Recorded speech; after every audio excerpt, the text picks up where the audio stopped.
So, Kathy. Oh, we didn't say what it is. It's the Real Entrepreneur Show with Patti and Kathy. Yes.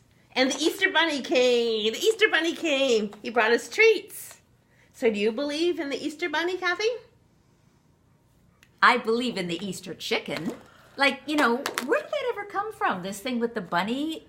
Bunnies don't lay eggs. No, you're right. But they left some turds behind.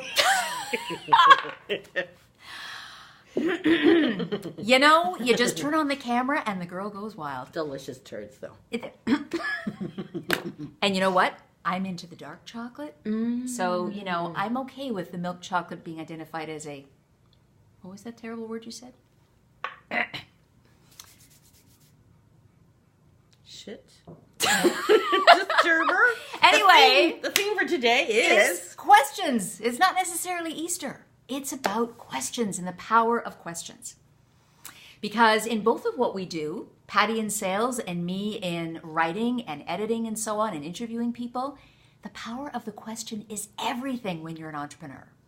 Right? That's right. I always say, when people ask me, how can you close more business? It's like, ask better questions. Yes. And you start, it's not, you don't close more business at the end. You close more business by establishing a relationship, which you do through questions. I always say part of sales is leadership, and you lead them down this guided path, which you control through the use of questions. Yeah. And as an interviewer, when I'm dealing with clients, I do a lot of different interviews and we go really deep. We go to what I call the story beneath the story.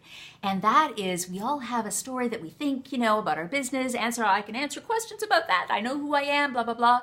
But it's seldom the real story. It's pretty superficial, right? It's pretty superficial. Yeah. And it's about figuring out who you really are and how you stand out. And that is also coming out of the questions that you ask yourself, or that when someone writes your copy.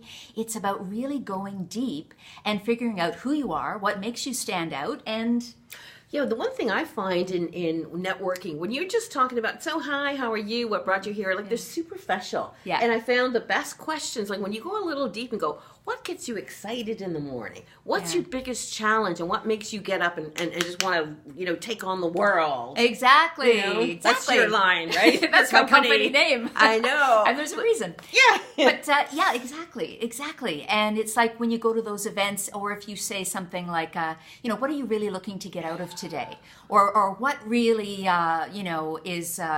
is bothering you? What is it? What in your business is really bugging you? What made you come here? What do you really need? Yeah, and just cut the crap and get down to the good stuff. What do you love about your business? Yeah. What do you hate about your business? Yeah. And maybe we could do something, or we know somebody that could alleviate some of the stuff that you hate. Yeah. And unless you explore it and open yourself up, and that's where the true connection comes. Exactly. That's where people buy from people they know, like, and trust. And so until you get to that level of intimacy, which comes from showing interest, and you show interest by asking questions and going, okay, that's pretty superficial. Come on, let's get into the meat here. Yeah, and the piece about questioning yourself, what happens also then is when you start asking yourself, and this is really, really important too, is ask yourself, is this the right opportunity for me? Ask those questions, in terms of building your business. That's fantastic, absolutely, for meeting the people and finding if it's the right client. But if you say to yourself, hey, here's a great opportunity, and then you go, I don't know, is this in line with where I want to go? So it's about asking the right questions of others, right? But asking the deep questions of yourself. That's right. But I find most entrepreneurs, the really ones that come up with the unique ideas, is that they look out in the world and they see a gap and they go, could I do that better? Yeah. And that's where they're asking themselves, is that an opportunity for me? Is that something that would get me excited about waking up in the morning and solve a problem that the world needs the better mousetrap? These are three amazing ways to use questions, right? One, to get really deeper in that conversation with the potential client. Number two, to get deeper in that conversation with yourself and see if this is what you want to do, if this is a good opportunity. And the third piece, as you said, is how can I do it better? What can I put out there into the world that really is going to help me make my mark? And this gets back to why we're the Real Entrepreneur Show. I know, right? That's right. It's about being who you are and being real. And to do that, you have to really dig and ask these kinds of questions. And find the chicken and the eggs. Happy Easter, guys. Till next week. See you soon. Bye. Take care.